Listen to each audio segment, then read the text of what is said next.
Basics of chemistry पे चलते हैं। हमने लास्ट टाइम पे जो चैप्टर स्टार्ट किया था that was atomic structure and chemical bonding. Atomic बंधन चैप्टर शुरू किया था, जो आप पेन और कलम भी साथ में उठा के रखेंगे। परमाणु संरचना और रासायनिक बंधन, और इसके साथ सिलेबस भी हमने डिस्कस किया था। तो सिलेबस जिसको नहीं मिला था सिलेबस हम दोबारा से डिस्कस किया। Atomic structure and chemical bonding में हमने दो चीजें पढ़ी थी। लॉ पढ़े थे, लॉ ऑफ केमिकल कंपोजिशन, रासायनिक संयोजन के नियम पढ़े थे। इस रासायनिक संयोजन के नियम अंतर्गत हम दो नियम पढ़े थे। पहला नियम था law of conservation of mass, आपकी स्क्रीन पे डिस्प्ले हो रहा है। मैं एक बार फटाफट से रिवाइज कर दे रहा हूं जो हमने लास्ट क्लास में पढ़ा था। Law of conservation of mass, द्रव्यमान संरक्षण का नियम जिसे कहते हैं। ये जो नियम है ये थे, केमिस्ट थे, जिनके द्वारा यह नियम प्रतिपादित किया गया। तो द्रव्यमान संरक्षण का नियम क्या कहता है? In every chemical transformation an equal quantity of matter exist before and after of the reaction. इसके कहने का मतलब क्या है? कोई भी रासायनिक अभिक्रिया हो रही हो तो उसमें ना तो द्रव्यमान का सृजन होता है और ना ही द्रव्यमान का विनाश होता है। यानी जितना द्रव्यमान रासायनिक क्रिया में भाग ले रहे तत्वों में था उतना ही द्रव्यमान जो प्रोडक्ट बनेंगे। अभी आप लोग वीडियो बंद कर दें सभी लोग, डिस्ट्रैक्ट कर रहे हो हमें। अतुल भट्ट अपना वीडियो ऑफ करें।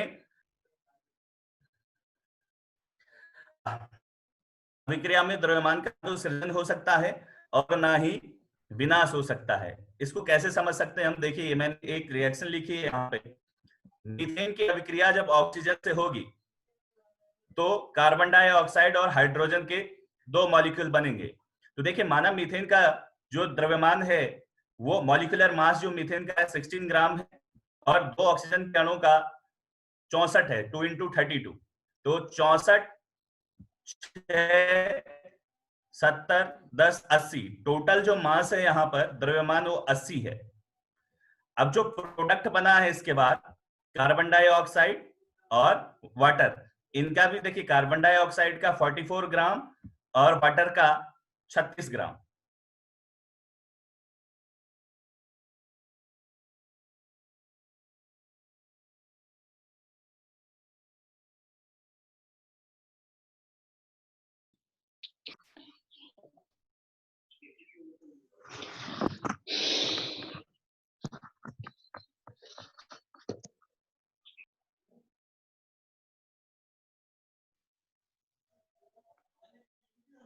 स्क्रीन शो हो रही है? Yes sir. तो देखिए कार्बन डाइऑक्साइड का जो द्रव्यमान है मॉलिक्यूलर मास 44 ग्राम, यहाँ पे जो दो मॉलिक्यूल हैं इनका 18 × 2 यानी 36 ग्राम। तो ये भी देखिए जो मास यहाँ पर प्रोडक्ट का बना ये भी 80 किलो है और जो यहाँ पर जो रिएक्शन में भाग मॉलिक्यूल ले रहे थे उनका भी द्रव्यमान 80 किलो है। तो नियम क्या कह रहा है कि जितना द्रव्यमान पहले ही होगा उतना द्रव्यमान बाद में ही रहेगा। ना तो द्रव्यमान का विनाश होगा ना ही द्रव्यमान की क्षति होगी किसी भी रासायनिक अभिक्रिया में। अगर इसमें किसी को कोई डाउट रहता है तो वो बाद में पूछ सकता है हमें कि कैसे हुआ है। ये पढ़ा चुके हैं लास्ट क्लास में, फटाफट से रिवाइज करवा रहे हैं। The next law was law of definite proportion या स्थिर अनुपात का नियम। ये क्या है कि किसी भी यौगिक तत्व सदैव एक निश्चित द्रव्यमान के अनुपात में विद्यमान रहते हैं। कोई कंपाउंड है, वो कंपाउंड जिन तत्वों से मिलकर बना हुआ है, जिन तत्वों के द्वारा उस यौगिक का निर्माण हुआ है, उनका जो अनुपात होगा उसमें उस यौगिक में वो सदैव सम रहेगा, उसमें कभी कोई परिवर्तन नहीं होगा। आप चाहे उस यौगिक की कितना भी अमाउंट ले लें। इसको समझते हैं। हमने कार्बन डाइऑक्साइड लिया है, तो कार्बन डाइऑक्साइड जो मॉलिक्यूल है इसका जो एटॉमिक मास है, देखिए कार्बन का 12 होता है एटॉमिक मास एंड ऑक्सीजन का 32 ग्राम होता है। तो इनका अगर हम रेशियो देखेंगे ये 3:8 आएगा, 3:8 आता है। अगर हमने कार्बन की क्वांटिटी को बढ़ा दिया 24 ग्राम कार्बन डाइऑक्साइड में, तो ऑक्सीजन भी डबल हो जाएगा 64 ग्राम और इनका रेशियो 3:8 ही रहेगा। अगर हम इसको ट्रिपल कर देते हैं 12 या 36, तो ये भी आपका ट्रिपल हो जाएगा और इनका रेशियो फिर से सेम हो जाएगा। यानी जो अनुपात है किसी यौगिक में तत्वों के बीच का वो हमेशा समान रहता है, आप उसकी कितनी भी मात्रा लें। ना अब हम बेसिक पे चलते हैं। बेसिक क्या, सबसे पहले एटम की बात करते हैं। हम एटॉमिक स्ट्रक्चर पढ़ते हैं तो ये आपको पता भी है चीज, और लेकिन फिर से डिस्कस कर लेते हैं।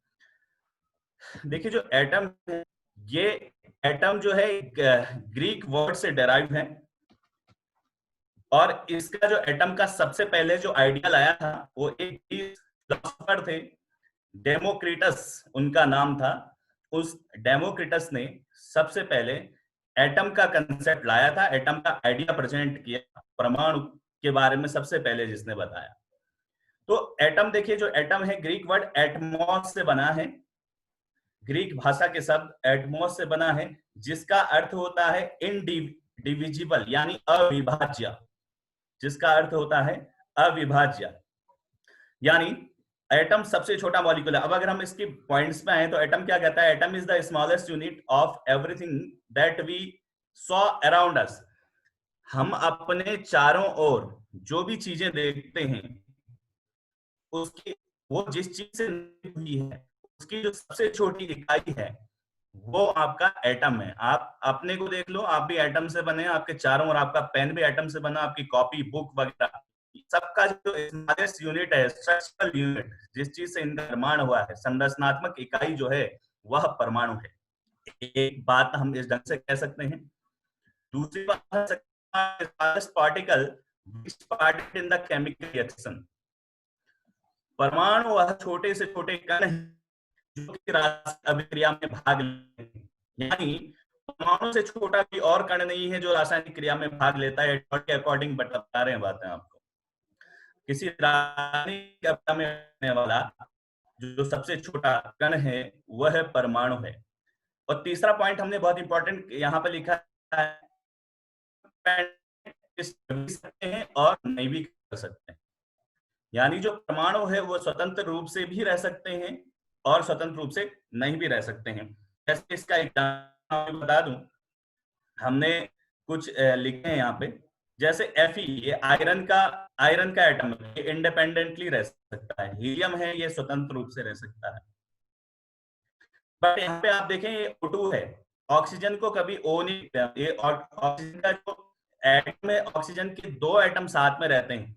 ये एक्चुअली ये है मॉलिक्यूल, लेकिन ऑक्सीजन का जो एटम है, ऑक्सीजन जो परमाणु है वह स्वतंत्र रूप से नहीं रह सकता। ऐसा ही हाइड्रोजन है, तो ये है, तो यह भी स्वतंत्र रूप से नहीं रह सकता है। यानी हम क्या कहते हैं, एटम इंडिपेंडेंट एग्जिस्ट कर भी सकता है और नहीं भी कर सकता है। इनमें से अगर आपकी कोई बात समझ में नहीं आ रही तो आप उनको नोट करते रहे, हम लास्ट में आपसे डिस्कस करेंगे इन सारी बात। Now come to the other point. अगला है मॉलिक्यूल, इसको अणु कहते हैं। अणु, इसकी परिभाषा क्या है, the smallest unit which can be exist independently. यह सबसे छोटी इकाई है जो स्वतंत्र रूप से रह सकती है। परमाणु तो रह भी सकता है, नहीं भी रह सकता, लेकिन जहां पे कंफर्म हो रहा है कि स्वतंत्र रूप से रह सकता है उसको हम मॉलिक्यूल कहते हैं।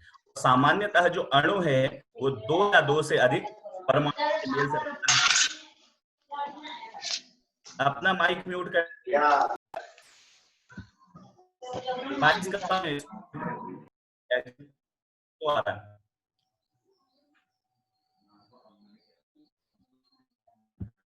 ओके, मतलब जो मॉलिक्यूल है वो ग्रुप ऑफ 2 और मोर एटम्स है, यानी 2 या 2 से अधिक परमाणुओं का समूह अणु।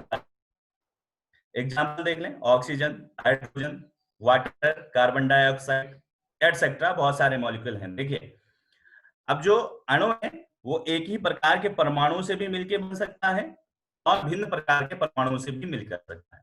कैसे? जैसे हम ऑक्सीजन की बात करें तो ऑक्सीजन देखिए एक ही प्रकार के परमाणु से बना है, ऑक्सीजन परमाणु से मिलकर बना है।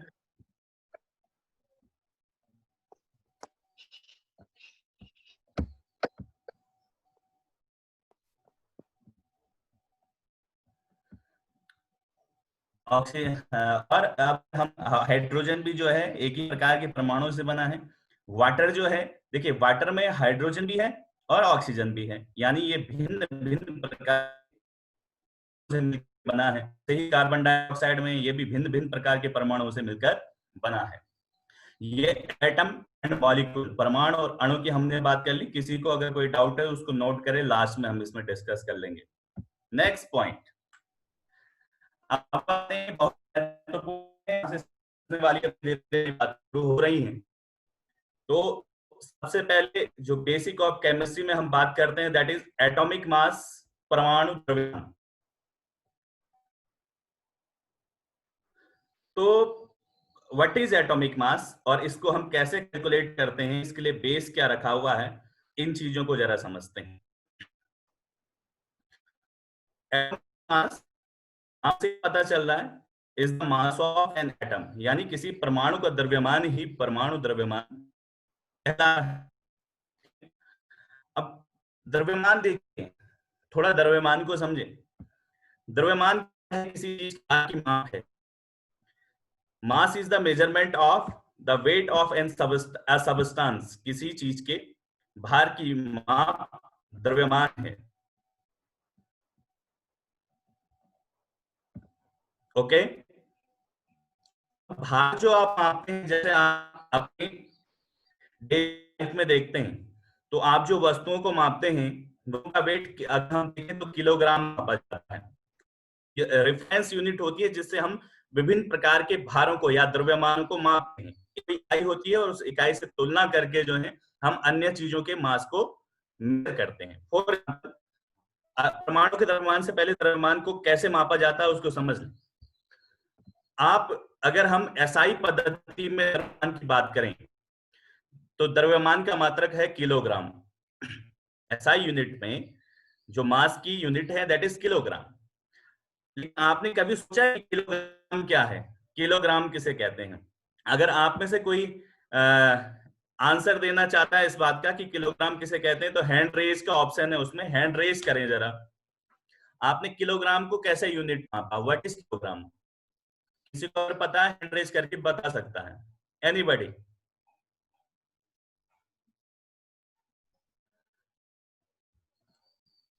किसी को नहीं आता? चलिए कोई बात नहीं, हम ही बता देते हैं। किलोग्राम क्या है? देखिए जब हम मास की यूनिट डिसाइड कर रहे थे किलोग्राम को तो क्या किया? What is kilogram? ध्यान रखें, हमने एक कंटेनर लिया, वो कंटेनर क्यूबिक था, यानी एक घनाकार पात्र लिया, पात्र मतलब बर्तन लिया घन के आकार का। और क्यूब जानते हैं, क्यूब आपका 3D स्ट्रक्चर है, त्रिविमीय संरचना है, घन। और त्रिविमीय है तो उसमें लंबाई, चौड़ाई और ऊंचाई तीनों चीजें होंगी। ओके, अच्छा, तो वो जो दैट क्यूबिक कंटेनर, उसकी लेंथ, विड्थ एंड हाइट, उसकी लंबाई, चौड़ाई और ऊंचाई तीनों ही 1 सेंटीमीटर मान ली। कितना मान लिया? 1 सेंटीमीटर थी। 1 सेंटीमीटर लंबाई, 1 सेंटीमीटर चौड़ाई और 1 सेंटीमीटर ऊंचाई का एक घनाकार पात्र लिया, उसको जल से भर दिया, उसको वाटर से फिल कर दिया। वाटर का जो टेम्परेचर है उसको 4 डिग्री सेल्सियस पे ले गए। 4 डिग्री सेल्सियस पे क्यों ले गए? आप जानते हैं कि 4 डिग्री सेल्सियस पर वाटर का जो मिनिमम जो आपका वॉल्यूम होता है वो 4 डिग्री सेल्सियस पर होता है। वो फिजिक्स में भी पढ़ेंगे, जल का जो न्यूनतम तापमान है वो 4 डिग्री सेल्सियस पर होता है। तो 4 डिग्री सेल्सियस पर उस घनाकार पात्र में जिसकी विमाएं 1 सेंटीमीटर थी, जल भर दिया। तो जो जल था, जो वाटर हमने फिल किया था, उसका जो मास था 4 डिग्री सेल्सियस पर, उसको 1 kg मान लिया। उसको मान लिया 1 kg मान लिया, 1 किलोग्राम मान लिया। एक घनाकार पात्र लिया जिसकी विमाएं 1 सेंटीमीटर थी, यानी क्यूबिक सेंटीमीटर हो गया ना। उसको 4 डिग्री सेल्सियस पर वाटर से फिल कर दिया। वाटर से फिल करने के बाद उस वाटर का मास था, दैट वाज किलोग्राम, उसको किलोग्राम। और उस चीजों को से कंपेयर करने लगे कि जो इसका 2 गुना होगा 2 किलोग्राम, जो 3 होगा 3 किलोग्राम, वो 4 गुना होगा 4 किलोग्राम। ये बात समझ में आ गई होगी, नहीं आई होगी तो फिर पूछ लेना। अब चलो, अब तुम्हारी भाषा में समझाने की कोशिश करते हैं कैसे। तुम्हारे पास 2 बुक है तुम्हारी, एक केमिस्ट्री की बुक है और ये बायोलॉजी की बुक है। ये स्क्रीन शो हो रही है ना आपको? आपकी स्क्रीन पे डिस्प्ले हो रही है ये वाली स्क्रीन? हाँ जी सर, हो रही है। ओके, तो आपको केमिस्ट्री की बुक का मास और बायोलॉजी की बुक का मास आपको जानना है, तो कैसे कैसे जानोगे मान कितना है? तो आपने क्या किया, आपने उसके लिए कुछ बॉल्स ले लिए, कुछ गेंदें ले ली, गेंदें ले ली, माना आपने वो बिलियर्ड्स जो गेम होता है, स्नूकर वाली बॉल्स ले ली। तो आपने एक बॉल की, उस बॉल का आपको मास नहीं पता, तो तराजू लिया, तराजू के एक पल्ले पर केमिस्ट्री की किताब रखी और दूसरे पल्ले पर बॉल रखी, एक गेंद रखी। अभी भी केमिस्ट्री की बुक का जो ज्यादा था, पल्ला भारी था। 2 रखी, फिर भी भारी था। 3 रखी, फिर भी केमिस्ट्री वाला पल्ला भारी था। 4 रखी, 5 रखी, ऐसे ही जब 6 रखी तो बॉल और केमिस्ट्री की बुक का पल्ला बराबर हो गया। यानी जो आपकी केमिस्ट्री की बुक का मास है, वेट है, वो केमिस्ट्री की बुक का वेट जो है वो 6 बॉल के मास के इक्वल है। जो आपने बॉल्स ली थी उनके 6 टाइम्स है, 6 गुना है। आप बॉल क्या ले ली आपने, एक रेफरेंस यूनिट ले ली और उसके 6 गुना क्या है केमिस्ट्री बुक का मास। ऐसे फिर बायोलॉजी की बुक रखी, तो बायोलॉजी की बुक देखा, वो 6 बॉलें तो पहले, लेकिन बायोलॉजी की बुक का पल्ला भारी हो गया, यानी वो भारी थी, तो आपने 2 गेंदें और रख ली, तो 8 गेंदें हो गई। और फिर ये जो है दोनों पल्ले भारी हो गए। अब देखिए, मास ऑफ बॉल इनटू 8, यानी जो बायोलॉजी की बुक का द्रव्यमान था, मास था, वो इन 8 बॉल्स के, जो ये बॉल्स हैं, इन बॉल्स के 8 टाइम था। तो मतलब आपको बॉल का मास नहीं पता, लेकिन बॉल को आपने रेफरेंस यूनिट लिया और उसके आधार पर आप क्या कर रहे हैं, इनकी तुलना कर रहे हैं कि भैया ये इसका 6 गुना है और ये इसका 8 गुना है, फिर किसी पर लिया 9 गुना, 10 गुना, 12 गुना। ठीक है, अब ये तो हो गई बॉल की बात या किलोग्राम की बात। लेकिन जो एटम है, परमाणु जो है, परमाणु का तो द्रव्यमान, परमाणु तो आपको बहुत छोटी परमाणु, उसको किलोग्राम में तो नहीं माप सकते आप लोग, तो उसके लिए कुछ यूनिट उसके लिए भी लेनी पड़ेगी। अब आते हैं एटॉमिक मास। ठीक है, एटॉमिक मास जो किसी भी परमाणु का द्रव्यमान है, उसको मापने के लिए जो हम रेफरेंस लेते हैं उसको लेते हैं कार्बन 12। कार्बन के समस्थानिक होते हैं 12 से 14, आइसोटोप जिनको कहते हैं। आइसोटोप क्या होता है आगे समझाएंगे आप लोगों को, ध्यान से समझिए। देखिए, मास ऑफ नाइट्रोजन एटम, हम सबसे पहले नाइट्रोजन के परमाणु का द्रव्यमान मापते हैं, तो यह है 14 into 1/12 of mass of C12 atom. बहुत ध्यान से समझिएगा, नाइट्रोजन के परमाणु का जो द्रव्यमान है वो कार्बन जो परमाणु है उसके 1/12 का चौथा है। 40 into 1/12 mass of C12 atom. फिर मास देखते हैं, mass of O2 atom, oxygen के परमाणु का द्रव्यमान देखते हैं। तो ऑक्सीजन के परमाणु का जो द्रव्यमान है वह 16 टाइम्स है 1/12 of mass of carbon 12 atom. हमने कहा कि जो हम बेस लेते हैं, आधार जो यहां पर लेते हैं, वो C12 एटम को लेते हैं। C12 एटम के 1/12 का 16 गुना है। जैसे हम यहाँ पे ये ले रहे थे ना बॉल, इसका 6 गुना, ऐसे ही यहाँ पे C12 के 1/12 का 14 गुना और यहाँ पे इसका 16 गुना। अब दूसरा देखें, मास ऑफ सोडियम, ये है 23 times of 1/12 of mass of carbon 12 atom. ठीक है।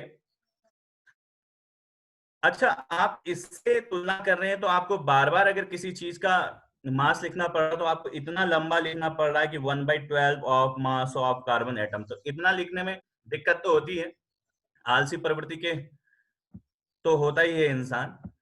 तो इसमें देखें,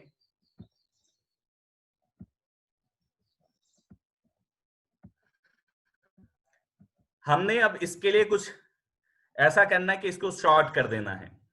शॉर्ट करने के लिए क्या किया, जो ये इतना है 1/12 of mass of carbon atom, इसको कर दिया, इसको ले लिया 1 AMU।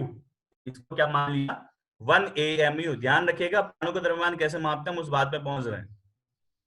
1/12 of mass of carbon atom को हमने कह लिया 1 AMU। AMU means atomic mass unit.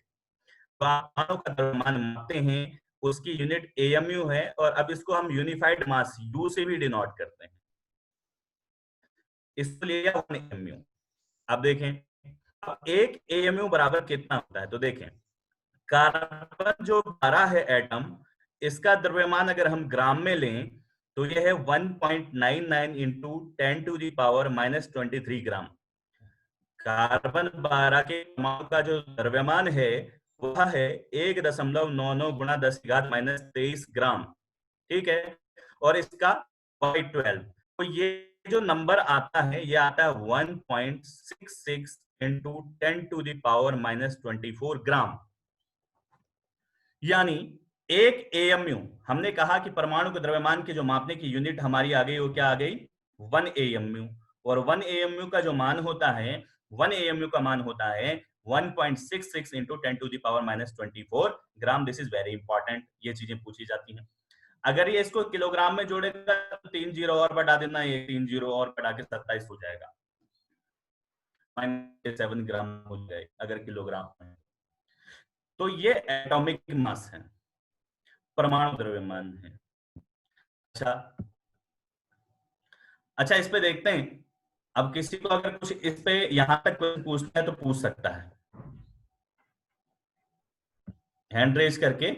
इसमें अगर किसी को कोई क्वेश्चन करना है तब हम आगे बढ़ते हैं। इस पे अगर किसी का कोई क्वेश्चन है तो क्वेश्चन पूछिए, कोई चीज समझ में ना आई हो तो। आप अपना माइक अनम्यूट करके क्वेश्चन पूछ सकते हैं।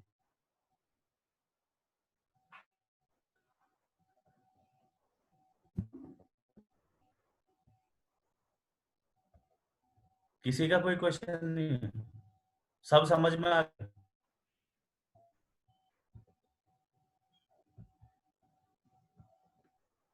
चलो समझ में आ गया तो आगे बढ़े फिर।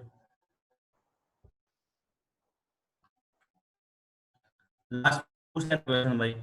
दूसरी चीज इस पे आती है बेसिक्स में, एटॉमिक मास हमने देख लिया, रिलेटिव मास, सापेक्ष द्रव्यमान। सापेक्ष द्रव्यमान को कैसे लेते हैं, हमने देखा था मास ऑफ नाइट्रोजन एटम को हमने कहा था 14 into 1/12 of mass of carbon atom. तो अगर हम इनको रिलेट करें तो इस 14 को यही ले लें, 14 इक्वल टू कर दिया, इसको इधर ले गए, ये अपॉन में आ गया 1/12 of mass of carbon 12 atom. तो mass of nitrogen atom upon 1/12 mass of carbon atom, ये ले लिया। ये 14 था यहाँ पे, 14 को यहीं रखा, इसको इधर लिया है। ओके, अभी हमने निकाला, थोड़ा पीछे चले जाएं जरा, यहाँ पे देखिए। अब हम इसको हम एएमयू में ले लें तो इसका मान आपको पता है कि ये एएमयू कहते हैं हम इसको, तो ये 14 एएमयू हो गया ना नाइट्रोजन एटम का मास। जी दामिनी बोलिए। सर क्या आप अभी भी 4th पेज में हैं या कोई और पेज चल रहा है? दामिनी को हेलो। तो यस सर, सर जी अभी भी दामिनी आप बोलो जो 4th पेज में हैं या कोई और पेज चल रहा है? है। सर पेज नंबर अभी आपका कौन सा, एटम एंड मॉलिक्यूल वाला ही चल रहा है? Atomic mass. सर मेरे में अभी भी पुराना वाला ही पेज शो हो रहा है, एटम एंड मॉलिक्यूल का। बाकी सबके सर एटॉमिक मास वाला आ रहा है। एटॉमिक मास वाला आ रहा है। दामिनी आपकी कुछ कनेक्शन में प्रॉब्लम है। Okay sir.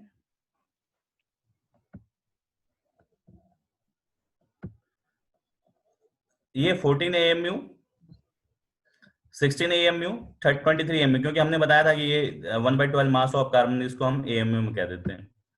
अब आगे आए, मास ऑफ नाइट्रोजन एटम हमने निकाला, ये 14 AMU था इसका,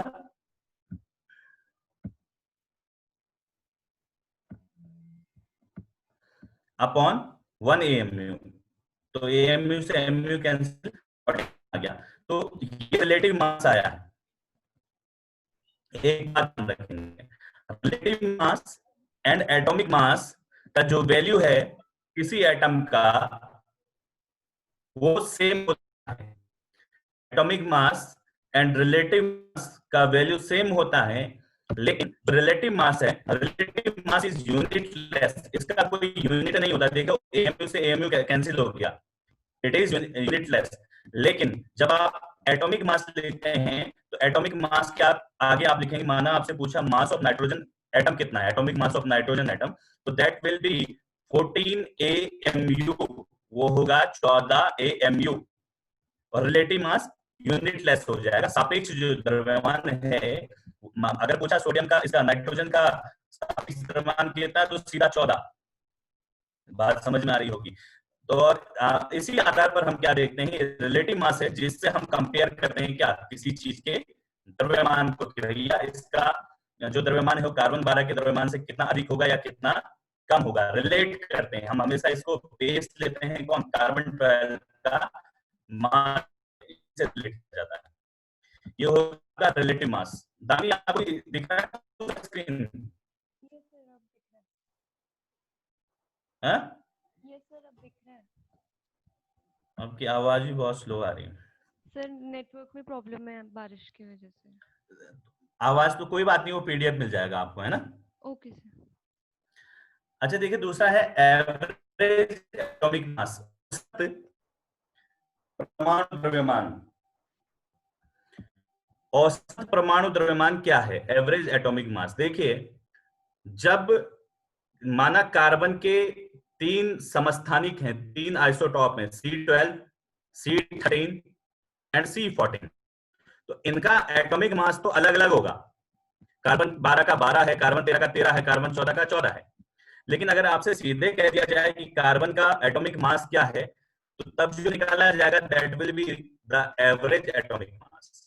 फॉर एग्जांपल, मैंने क्लोरीन यहां पे लिया है। Chlorine chlorine 35 and chlorine 37, chlorine 35 and chlorine 37। अब इसका आपको एवरेज एटॉमिक मास निकालना है। तो एवरेज एटॉमिक मास का फॉर्मूला होता है sigma abundancy into atomic mass upon abundancy. Abundancy का मतलब होता है प्रचुरता। प्रचुरता का मतलब कौन ज्यादा मात्रा में पाया जाता है। एबंडेंसी का मतलब कितनी मात्रा में पाया जाता है, ठीक है। और एटॉमिक मास का नाम मतलब परमाणु द्रव्यमान होता है। सिग्मा क्यों लगाया है आपको पता चल जाएगा। सिग्मा का मतलब समेशन होता है, किसी चीज को जोड़ने के लिए यूज किया जाता है कि अगर ऐसे ही हम आगे चलते रहें तो उसके लिए सिग्मा लगा देते हैं। अपॉन सिग्मा एबंडेंसी, जो हिंदी वाले हैं, प्रचुरता गुणा परमाणु द्रव्यमान बटे प्रचुरता, ठीक है। तो अब देखें, क्लोरीन के जो ये समस्थानिक हैं, इनकी जो प्रचुरता है, मतलब कौन कितना पाया जाता है, इनके पाए जाने का जो अनुपात है वह है 3:1, 3:1। 3:1 का मतलब ये है कि अगर क्लोरीन आपने लिया है तो उसमें से 3 आपके C35 होंगे और 1 आपका क्लोरीन होगा, यानी क्लोरीन 35 ज्यादा पाया जाता है, क्लोरीन पाया जाता है, ठीक है। ये रेशियो था 3:1, क्लोरीन के 2 समस्थानिक 3:1। अब देखिए, जो क्लोरीन है रेशियो है तो हम x में वैल्यू देते हैं, इसकी एविडेंसी 3x, इसकी x हो गई कि ये इतनी मात्रा में पाया जाता है और ये इतनी मात्रा में पाया जाता है। तो फॉर्मूला क्या कहता है, एविडेंसी। तो पहले वाली की एविडेंसी कितनी है, 3x इंटू 35 35 हमने क्या लिया है, इसका एटॉमिक मास, क्लोरीन 35 का एटॉमिक मास 35 था। ये तो है एबंडेंसी इनटू एटॉमिक मास। एबंडेंसी क्लोरीन 35 की 3x, एटॉमिक मास 35। अब समेशन इसीलिए किया है क्योंकि इसका आइसोटॉप दूसरा है प्लस क्लोरीन 17 का एबंडेंसी x इनटू इसका एटॉमिक मास 37, तो अपॉन एबंडेंसी 3x प्लस x, ये सिग्मा इसलिए लगाया है। अगर तीसरा भी होता तो हम प्लस करके फिर आगे जाते, अगर चौथा होता तो सिग्मा इसीलिए लगाया है, कितने आइसोटॉप होंगे उतना आप प्लस करके आगे जाए। तो एबंडेंसी इसकी 3x है और इसकी x। ओके, यहां से x कॉमन लिया तो अंदर आपका 3 गुणा 35 बचा, 35 दिया 105, प्लस यहां से भी इन दोनों में से ये x कॉमन ले लिया है हमने, यहां से ये 105 बचा, यहाँ पर 3 इंटू 35 कैलकुलेट कर लीजिएगा और ये 37 बचा, और नीचे भी हमने x कॉमन लिया, अंदर आपका 4 बचा, 3 + 1 = 4, से x कैंसिल, ये 40 बटे जो काट के आपका 35.5 AMU, या आप इसको U कह सकते हैं, यूनिफाइड एटॉमिक मास यूनिट कहते हैं इसको। तो अगर आपसे कहे कि क्लोरीन का जो एवरेज परमाणुक द्रव्यमान है, औसत परमाणुक मास है, वो कितना है, that will be 35.5। This is average atomic mass. चलिए हमने कर दिया, अगर किसी को कोई डाउट होगा वो नोट कर ले, लास्ट में इसको पूछेंगे।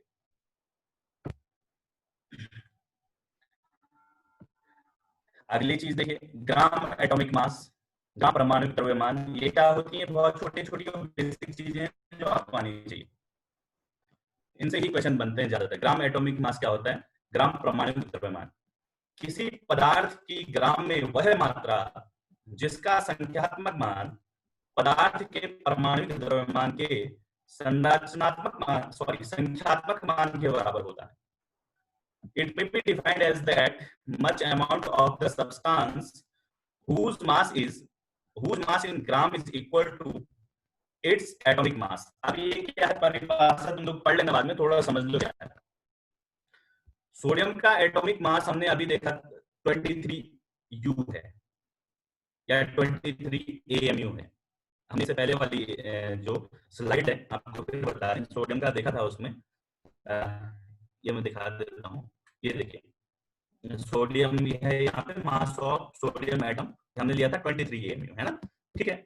ये तो हो गया इसका परमाणु द्रव्यमान। अब ग्राम द्रव्यमान क्या है, अगर कहेगा कि सोडियम का ग्राम द्रव्यमान क्या होगा, ग्राम एटॉमिक मास क्या होगा, तो उसका परमाणु द्रव्यमान जो होगा उसके आगे ग्राम लगा दो, वो उसका ग्राम एटॉमिक मास होगा। बात समझ में आ रही होगी कि हमने कहा कि सोडियम का जो परमाणु द्रव्यमान है वह 23 AMU है, 23 U है। अब हमने कहना है अगर कि सोडियम का ग्राम द्रव्यमान कितना होगा, तो 23 ग्राम होगा। ऐसे ही औरों पे चले जाएं जरा, जो हमने और यहाँ पे एग्जांपल लिए हैं। अगर कहा कि नाइट्रोजन का ग्राम द्रव्यमान कितना होगा, तो नाइट्रोजन का जो आपका एटॉमिक मास से 14 AMU है, तो इसमें से 14 में से AMU हटा दो, ग्राम लगा दो, उसका ग्राम द्रव्यमान होगा। यानी आप बात समझ गए कि जो एटॉमिक मास है उसका जो न्यूमेरिकल वैल्यू है, संख्यात्मक मान है, उसको ही ग्राम में उसका ग्राम एटॉमिक मास कहते हैं। ये बात भी आपको क्लियर होनी चाहिए। पूछा जा सकता है कि कोई भी तत्व दे देगा कि इसका परमाणु द्रव्यमान कितना है, इसका ग्राम द्रव्यमान कितना होगा, तो साधारण सी बात है, अगर आपको पढ़ा है तो तभी जाके कर पाएंगे, अदरवाइज नहीं कर पाएंगे। Next one is molecular mass, आणविक द्रव्यमान। आणविक द्रव्यमान किससे कहते हैं, this is a number equal to the sum of atomic mass of the atom in the molecule. कोई अणु है, वह अणु जिन परमाणुओं से बना है, उन परमाणुओं के परमाणविक द्रव्यमान का जो योग होगा वह उस अणु का मॉलिक्यूलर मास होगा। कैसे, ये आपको एग्जांपल से बताते हैं। ये अमोनिया है NH3, नाइट्रोजन का एटॉमिक मास होता है 14। NH3 जो है वो नाइट्रोजन के एक परमाणु से और हाइड्रोजन के 3 परमाणु से मिलकर बना है। तो नाइट्रोजन का जो परमाणु द्रव्यमान है, एटॉमिक मास है, वो 14 है। हाइड्रोजन के एक मॉलिक्यूल का जो एटॉमिक मास होता है, परमाणु द्रव्यमान होता है, वह 1 होता है। तो 3 का 3 हो गया। अब इन दोनों को जोड़ लो तो 14 और 3 17 युक्त, तो 17 जो है अमोनिया का आपका मॉलिक्यूलर मास हो गया। ऐसे ही कार्बन डाइऑक्साइड में आ जाए, कार्बन का जो परमाणु द्रव्यमान है वो 12 है।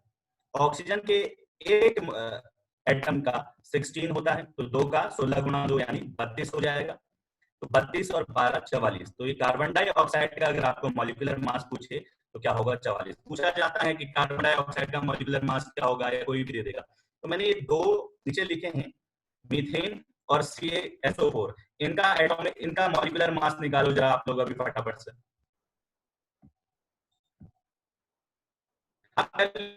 कोई दिक्कत होगी फिर मुझे पूछना, हम आगे बढ़ते हैं। अच्छा, इस पे जाने से पहले जरा आप लोग क्या कीजिए फटाफट से, जिसको समझ में पूछ सकता है, क्योंकि ओवर करते हैं।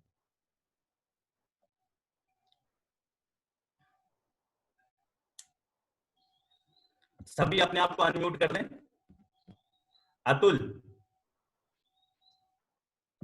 अतुल कोई doubt? Yes sir, no sir, कोई डाउट नहीं सर। दामिनी,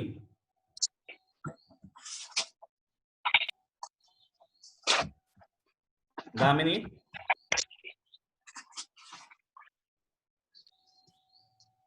आपको आवाज आ रही है? सर 136 आ रहा मेरा। किसका, कौन बोल रहा है? अतुल सर। अच्छा अच्छा, ठीक है। किस चीज का 136 आया? कैल्शियम सल्फेट का सर 136 और मेथेन का 16 सर। ठीक है, मीथेन का कितना आया है? 16। ठीक है, 16 ठीक है, सर, आप लोग 16। उसको कर लेंगे। एक बोलने से पहले सुनिए, उसको ग्रुप में मुझे व्हाट्सएप कर देना लिख के। यहाँ पे बोलने से जो है दिक्कत हो जाएगी। आप एक एक करके अपने क्वेश्चन पूछें, मैं जिसका नाम लूंगा वही क्वेश्चन पूछेगा। हिमांशु, बाकी अनम्यूट रहे। Himanshu, yes sir, yes sir. कोई डाउट? No sir. सर ये 16 पहले का 16 आ रहा है सर, दूसरे का 136। नहीं, आंसर मत बताओ मुझे अभी। अभी मैं जो डाउट पूछ रहा हूँ वो आप ग्रुप में सेंड कर देना अपने मेरे को, फिर मैं वहां पे आपको बता दूंगा। ठीक है ना? Yes sir, yes sir, thank you. Seema, हाँ जी सर। कोई डाउट? No sir. दामिनी,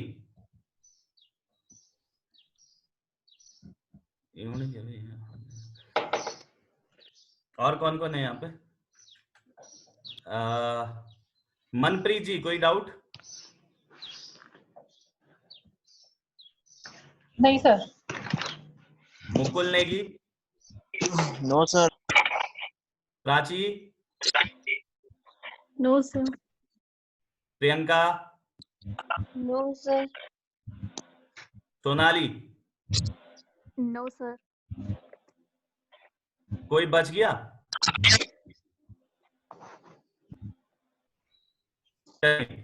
अच्छा, तो आज का फिर से एक बार बता दें हमने आपको क्या क्या करवाया।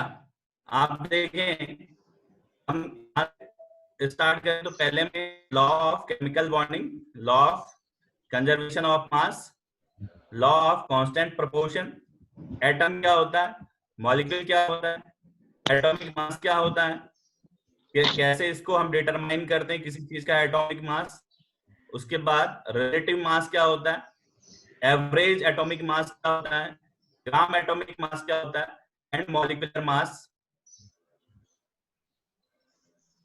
मॉलिक्यूलर मास क्या होता है, डिस्कस किया। इसका जो है, इसका पीडीएफ आप लोगों को आपके ग्रुप में थोड़ी देर में मिल जाएगा। अच्छा, साउंड ठीक थी? मतलब वॉइस कट तो नहीं रही थी? बीच बीच में हल्की सी कटी थी सर। थोड़ा थोड़ा सर। सर नेटवर्क हाँ, प्रॉब्लम बीच बीच नहीं हो रहा, में आवाज थोड़ी दिक्कत कर रही है।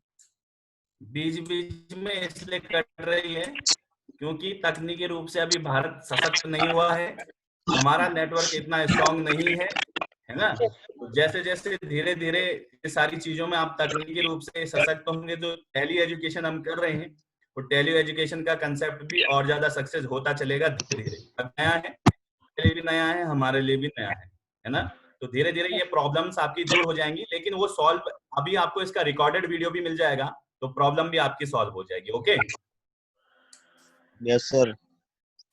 चलिए, आज जो हमारा केमिस्ट्री का डेमो था हम उसको इतना ही रख रहे हैं, और कल हम बायोलॉजी, कल और परसों बायोलॉजी की 2 क्लासें होंगी आपके डेमो में। देखो, डेमो का मतलब ये नहीं कि क्लासें ऐसे चल रही हैं, आपका सिलेबस स्टार्ट हो चुका है, ठीक है। क्लास का समय अभी लगभग थोड़ा बहुत 1 घंटे के करीब हो रहा है, लेकिन इसको बढ़ाने की कोशिश करेंगे धीरे धीरे, पूरा ये 2 घंटे के करीब जाएगा क्लास का टाइम। अभी आज वाला जो करवाया उसको प्रैक्टिस कीजिए, कल मिले फिर। Yes sir. Yes sir. चलिए ठीक है, बाय। Thank you sir. धन्यवाद। Thank you sir. Thank you.